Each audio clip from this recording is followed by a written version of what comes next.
Hello ಸ್ನೇಹಿತರೆ, ನಮಸ್ಕಾರ. ಎಲ್ಲ ಕನ್ನಡ ಮನಸ್ಸುಗಳಿಗೆ ತಿರುಮಲ ತಿರುಪತಿಗೆ ಸ್ವಾಗತ, ಸುಸ್ವಾಗತ. ಹಿಂದೆ ನೋಡ್ತಾ ಇದ್ದೀರಲ್ಲ, ತಿರುಪತಿ ದೇವಸ್ಥಾನದ ಮುಖ್ಯ ದ್ವಾರ ಇದು. ಈ ಹಿಂದಿನ ವಿಡಿಯೋ ಅಲ್ಲಿ ನೀವು ಬೆಟ್ಟ ಹೇಗೆ ಹತ್ಕೊಬರೋದು ಅಲಿಪಿರಿಯಿಂದ ತಿರುಮಲಗೆ ಅಂತ ನೋಡಿದ್ರಿ. ಆ ಹಿಂದಿನ ವಿಡಿಯೋ ಮಾಡಿರೋದು ಬಂದ್ಬಿಟ್ಟು ಈ 15 ದಿನದ ಹಿಂದೆ ಒಮ್ಮೆ ನಾನು ತಿರುಪತಿಗೆ ಬಂದಿದ್ದೆ. ಈಗ 15 ದಿನದ ನಂತರ ಮತ್ತೆ ತಿರುಪತಿಗೆ ಬಂದಿದ್ದೀನಿ. ನೋಡಿ ಎಂತ ಅವಕಾಶ ಇದು, ಎಷ್ಟು ಜನಕ್ಕೆ ಅಂತ ಸಿಗುತ್ತೆ ಈ ತರ 15 ದಿನಕ್ಕೊಮ್ಮೆ ತಿರುಪತಿ ಬಂದು ತಿಮ್ಮಪ್ಪನ ದರ್ಶನನ ಪಡ್ಕೊಳ್ಳೋದಕ್ಕೆ. ಈ ಬಾರಿ ನಾ ಬಂದಿರೋ ವಿಶೇಷ ಏನಂದ್ರೆ, ವೈಕುಂಠ ಏಕಾದಶಿಯ ಅಂಗವಾಗಿ ವೈಕುಂಠ ದ್ವಾರನ ತೆರೆದಿರ್ತಾರೆ. ವೈಕುಂಠ ದ್ವಾರ ಬಂದ್ಬಿಟ್ಟು ತೆರೆಯೋದು ವರ್ಷದಲ್ಲಿ ಕೇವಲ 10 ದಿನ ಮಾತ್ರ. ಆ ವೈಕುಂಠ ದ್ವಾರನ ನೋಡೋದಕ್ಕಾಗಿ ನಾನಿವತ್ತು ತಿರುಮಲಗೆ ಬಂದಿದ್ದೀನಿ. ಇಷ್ಟು ವರ್ಷದಿಂದ ತಿರುಪತಿಗೆ ಬಂದು ಒಮ್ಮೆ ಕೂಡ ನಾನು ವೈಕುಂಠ ದ್ವಾರನ ನೋಡಿರ್ಲಿಲ್ಲ. ಇದೇ ಪ್ರಥಮ ಬಾರಿಗೆ ನನಗೆ ಅವಕಾಶ ಸಿಕ್ಕಿದೆ ವೈಕುಂಠ ದ್ವಾರನ ದರ್ಶನ ಮಾಡೋದಿಕ್ಕೆ. ವೈಕುಂಠ ದ್ವಾರ ದರ್ಶನ ಹೇಗಿರುತ್ತೆ, ಒಳಗಡೆ ಎಲ್ಲ ಹೇಗೆ ದೇವರ ದರ್ಶನವನ್ನ ಮಾಡ್ಬೋದು ಅಂತ ದರ್ಶನ ಮಾಡಿ ನಿಮ್ಗೆಲ್ಲ ತಿಳಿಸ್ತೀನಿ.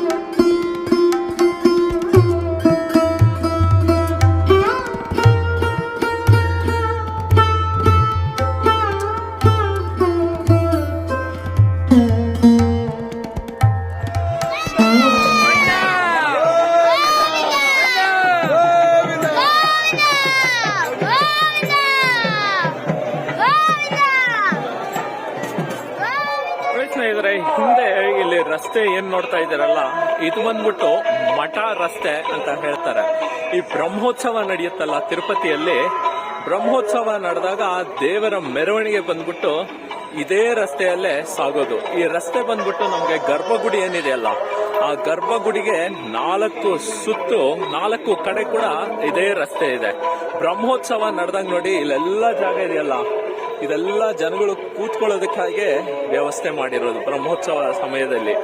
ಬ್ರಹ್ಮೋತ್ಸವ ಸಮಯದಲ್ಲಿ ನಾವೇನಾದ್ರೂ ತಿರುಪತಿಗೆ ಬಂದು ದೇವರ ದರ್ಶನ ಪಡಿತೀವಿ ಅಂದ್ರೆ ಸಾಧ್ಯನೇ ಇಲ್ಲ. ನಿಮ್ಗೆ 300 ರೂಪಾಯಿ ಟಿಕೆಟ್ ಕೊಟ್ಟು ದರ್ಶನ ಪಡಿಬೇಕಂದ್ರೂ ಕೂಡ ಏನಿಲ್ಲ ಅಂದ್ರೂ 12ರಿಂದ 15 ಅವರ್ ಆಗುತ್ತೆ. ಸ್ನೇಹಿತರೆ, ವೈಕುಂಠ ದ್ವಾರ ಇದೆಯಲ್ಲ, ವೈಕುಂಠ ದ್ವಾರ ಬಂದ್ಬಿಟ್ಟು ಮೊದಲಿಗೆ ಬರೀ ಏಕಾದಶಿ ಹಾಗೂ ದ್ವಾದಶಿ ದಿನ ಮಾತ್ರ ತೆಗಿತಾ ಇದ್ರು. ಅಂದ್ರೆ ವೈಕುಂಠ ಏಕಾದಶಿ ಬರುತ್ತಲ್ಲ, ಆವಾಗ ಮಾತ್ರ ತೆಗಿತಾ ಇದ್ರು. ಆಮೇಲೆ ಜನಗಳು ಜಾಸ್ತಿಯಾಗಿ ದೇವರ ದರ್ಶನ ಪಡಿಬೇಕು ಏಕಾದಶಿ ಸಮಯದಲ್ಲಿ ಅಂತ ಹೇಳಿದಾಗ ಏನ್ ಮಾಡಿದ್ರು, 2 ದಿನ ಬದಲು ಅದನ್ನ ವೈಕುಂಠ ಏಕಾದಶಿಯಿಂದ 10 ದಿನಗಳವರೆಗೂ ಬಾಗಿಲು ತೆಗೆದಿರ್ತಾರೆ. ಆ ವೈಕುಂಠ ದ್ವಾರದಲ್ಲಿ ಹೋಗಿ ಒಂದು ಸುತ್ತು ಹೊಡೆದ್ಬಿಟ್ಟು ದೇವರ ದರ್ಶನ ಪಡ್ಕೊಂಡು ಬರ್ಬೋದು ನಾವು. ನೋಡಿ, ವೈಕುಂಠ ದ್ವಾರ ದರ್ಶನ ಇದೆಯಲ್ಲ, ಈ 10 ದಿನಕ್ಕೆ ಏನ್ ಮಾಡಿದ್ದಾರೆ, ಯಾವುದೇ ಉಚಿತ ಪ್ರವೇಶನ ಕೊಡ್ತಾ ಇಲ್ಲ ಯಾರಿಗೂ. ಇಲ್ಲಿ ಯಾರ್ಯಾರಿಗೆ ಟಿಕೆಟ್ ಇದೆ ಅವ್ರಿಗೆ ಮಾತ್ರ ಇಲ್ಲಿ ಪ್ರವೇಶ ಇದೆ. ಎಷ್ಟೋ ಜನ ಗೊತ್ತಿಲ್ದಿರ ಬಂದು ದೇವರ ದರ್ಶನನ ಪಡೆದಿರ ಊರುಗಳಿಗೆ ವಾಪಸ್ ಹೋಗ್ತಾ ಇದ್ದಾರೆ.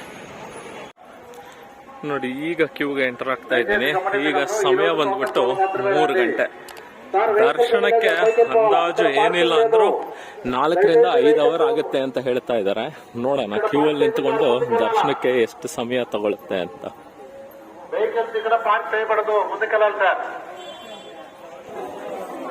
ಒಂದ್ಸಲ ಕ್ಯೂಗ್ ಬಂದ್ರು ಕೂಡ ಹೇಗೆ ನಡ್ಕೊಂಡು ಹೋಗ್ತಾ ಇರ್ಬೇಕು. ಅದ್ ಎಷ್ಟು ದೂರ ನಡೆಸ್ತಾರೆ ಇಲ್ಲಿ ಗೊತ್ತಿಲ್ಲ.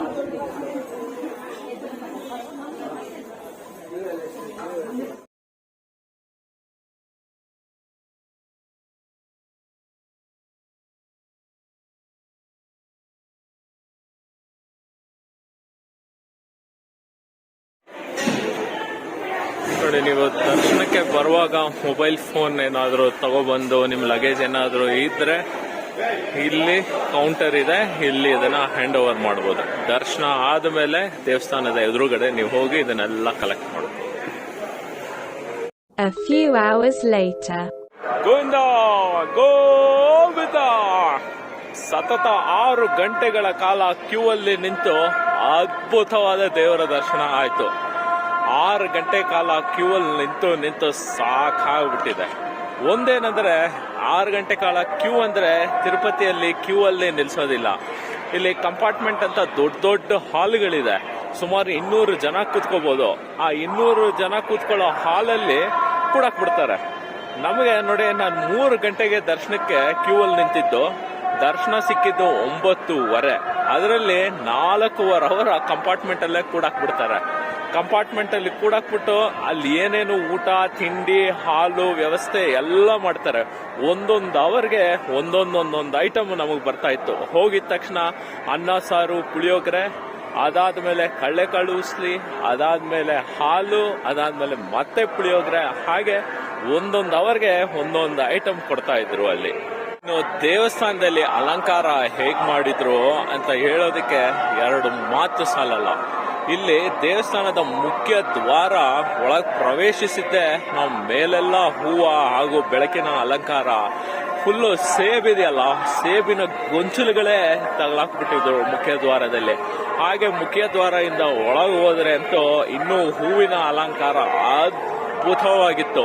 ಗರುಡ ಗಂಬ ಇದೆಯಲ್ವಾ, ಗರುಡ ಗಂಬ ಅದರ ಸುತ್ತಲೂ ಕೂಡ ಹೂವಿನಲ್ಲಿ ಅಲಂಕಾರ ಮಾಡಿದ್ದಾರೆ, ಸುಂದರವಾಗಿದೆ. ಅದ್ರ ಜೊತೆಗೆ ಬೆಳಕಿನ ಅಲಂಕಾರ ಕೂಡ ಮಾಡಿದ್ದಾರೆ. ಇಲ್ಲಿ ಕೆಲವು ಫೋಟೋಗಳನ್ನ ಹಾಕಿರ್ತೀನಿ ನೋಡಿ, TTD ಇಂದ ಬಂದಿರೋದು ಹೇಗಿದೆ ಅಂತ. ಸುಂದರವಾಗಿತ್ತು ಒಳಗಡೆ. ಇನ್ನು ವೈಕುಂಠ ದ್ವಾರದ ಬಗ್ಗೆ ಹೇಳ್ಬೇಕಾ? ವೈಕುಂಠ ದ್ವಾರ ದರ್ಶನ ಅಂತೂ ನೋಡೋದಿಕ್ಕೆ 2 ಕಣ್ಣು ಸಾಲದು ರೀ. ವೈಕುಂಠ ದ್ವಾರದಲ್ಲಿ ಹೋದ್ರೆ ವೈಕುಂಠ ದ್ವಾರದಿಂದ ದೇವರ ದರ್ಶನ ಪಡ್ಕೋಬಹುದು, ಒಳಗಡೆಯಿಂದ ದೇವರನ್ನ ಹತ್ತಿರದಿಂದ ನೋಡ್ಬೋದು ಅಂತ ಅನ್ಕೊಂಡಿದ್ದೆ. ಆದ್ರೆ ಆ ತರ ವ್ಯವಸ್ಥೆ ಏನೂ ಇಲ್ಲ. ಇಲ್ಲಿ ಹೇಗಿದೆ ಅಂದ್ರೆ, ದೇವಸ್ಥಾನದ ಗರ್ಭಗುಡಿ ಇದೆಯಲ್ವಾ, ಗರ್ಭಗುಡಿ ಆದ್ಮೇಲೆ ಒಂದ್ ಸ್ವಲ್ಪ ಜಾಗ ಇದೆ. ಆ ಜಾಗ ಆದ್ಮೇಲೆ ನಾವು ಹೊರಗಡೆ ಗೋಡೆ ನೋಡೋದು. ಇಲ್ಲಿ ವೈಕುಂಠ ದ್ವಾರ ಏನು ಅಂದ್ರೆ, ದೇವರದ ಗರ್ಭಗುಡಿಯ ಸಮೀಪದಲ್ಲಿ ಒಂದು ಪ್ರದಕ್ಷಿಣೆ ಹಾಕ್ತೀವಿ. ಗರ್ಭಗುಡಿ ಪಕ್ಕದಿಂದ ಹೋಗಿ ನಾವು ಆ ಕಡೆ ಹುಂಡಿ ಇರುತ್ತಲ್ವಾ, ಹುಂಡಿ ಕಡೆಯಿಂದ ಹೊರಗಡೆ ಬರ್ತೀನಿ ವೈಕುಂಠ ದ್ವಾರದಲ್ಲಿ. ಅಲ್ಲಿಂದ ದೇವರನ್ನ ನೋಡೋದಕ್ಕೆ ಯಾವುದೇ ವ್ಯವಸ್ಥೆ ಇರೋದಿಲ್ಲ. ಈ ಹಳೇ ಕಾಲದಲ್ಲಿ ದೇವಸ್ಥಾನಗಳೆಲ್ಲ ಹೇಗಿರುತ್ತಲ್ಲ ಆ ತರ ಇರುತ್ತೆ ಒಳಗಡೆ.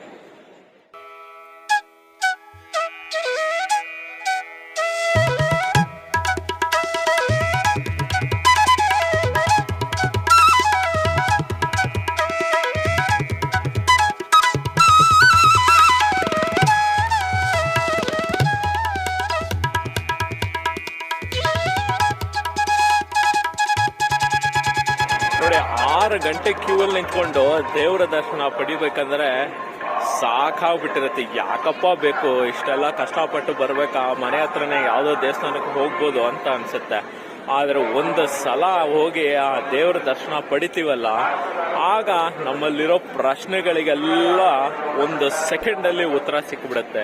ಇದಕ್ಕೇನೆ ಇಷ್ಟೊತ್ತು ನಾವು ಕ್ಯೂ ಅಲ್ಲಿ ನಿಂತು ಬೆಟ್ಟ ಹತ್ಕೊಬಂದು ಕಷ್ಟಪಟ್ಟು ದೇವ್ರನ್ನ ನೋಡೋದಕ್ಕೆ ಬಂದಿರೋದು ಅಂತ. ನೋಡೋದ್ರಲ್ಲ ಸ್ನೇಹಿತರೆ, ಇದಿಷ್ಟು ವೈಕುಂಠ ಏಕಾದಿಯ ವಿಶೇಷ ತಿರುಪತಿ ತಿರುಮಲ ಬೆಟ್ಟದ ಮೇಲೆ. ನಿಮ್ಗೆಲ್ಲ ಈ ಮಾಹಿತಿ ಇಷ್ಟ ಆಗಿದೆ ಅಂತ ಭಾವಿಸ್ತೀನಿ. ನೀವು ಕೂಡ ಒಮ್ಮೆ ಆದ್ರೂ ಈ ವೈಕುಂಠ ಏಕಾದಶಿ ವೈಕುಂಠ ದ್ವಾರನ ನೋಡೋದಕ್ಕೆ ಒಮ್ಮೆ ಆದರೂ ತಿರುಪತಿಗೆ ಬನ್ನಿ. ನೋಡಿದ್ರೆ ನಿಮ್ ಜೀವನನೇ ಪಾವನ ಆಗ್ಬಿಡುತ್ತೆ. ನಿಮ್ಗೆಲ್ಲ ಈ ವಿಡಿಯೋ ಇಷ್ಟ ಆಗಿದೆ ಅಂತ ಭಾವಿಸ್ತೀನಿ. ಇಷ್ಟ ಆಗಿದ್ರೆ ಗೊತ್ತಲ್ಲ, ಈ ಕೂಡಲೇ ಸಬ್ಸ್ಕ್ರೈಬ್ ಮಾಡಿ ವಿಡಿಯೋನ ಮತ್ತಷ್ಟು ಜನರಿಗೆ ಹಂಚಿ. ಮತ್ತೊಂದು ಇಂಟ್ರೆಸ್ಟಿಂಗ್ ವಿಡಿಯೋ ಒಂದಿಗೆ ಮತ್ತೆ ಸಿಗೋಣ. Vinay Raj signing off from win wheels. ನೋಡಿ ಸ್ನೇಹಿತರೆ, ದೇವಸ್ಥಾನದ ಎದುರುಗಡೆನೆ ಅನ್ನಪ್ರಸಾದ ಕೇಂದ್ರ ಇದೆ. ಉಚಿತವಾಗಿ ಅನ್ನಪ್ರಸಾದವನ್ನ ಇಲ್ಲಿ ನೀಡ್ತಾರೆ. ಇಲ್ಲಿ ದಿನಕ್ಕೆ 3 ಬಾರಿ ನೀಡ್ತಾರೆ. ಬೆಳಿಗ್ಗೆ ತಿಂಡಿ ಕೂಡ ನೀಡ್ತಾರೆ 8:30 10:00, ಮಧ್ಯಾಹ್ನ 10:30 4 ಗಂಟೆವರೆಗೂ ಮಧ್ಯಾಹ್ನದ ಭೋಜನ. ಆದರೆ ತಿರ್ಗಾ ಸಂಜೆ 5 ಗಂಟೆಯಿಂದ 10:30 ಕೂಡ ಭೋಜನ ಸೇವೆಯನ್ನ ನೀಡ್ತಾರೆ. ಇಲ್ಲಿ ನೋಡಿ, ತಿರುಪತಿಯಲ್ಲಿ ಭೋಜನ ಶಾಲೆ ಇಲ್ಲಿ ಟೇಬಲ್ ವ್ಯವಸ್ಥೆ ಕೂಡ ಇದೆ. ಬೇರೆ ಕಡೆ ಮೇಲೆ ಬಫೆ ವ್ಯವಸ್ಥೆ ಕೂಡ ಇದೆ. ಟೇಬಲ್ ವ್ಯವಸ್ಥೆ ಅಲ್ಲೇ ನೋಡಿ, ಎಲೆ ಊಟ.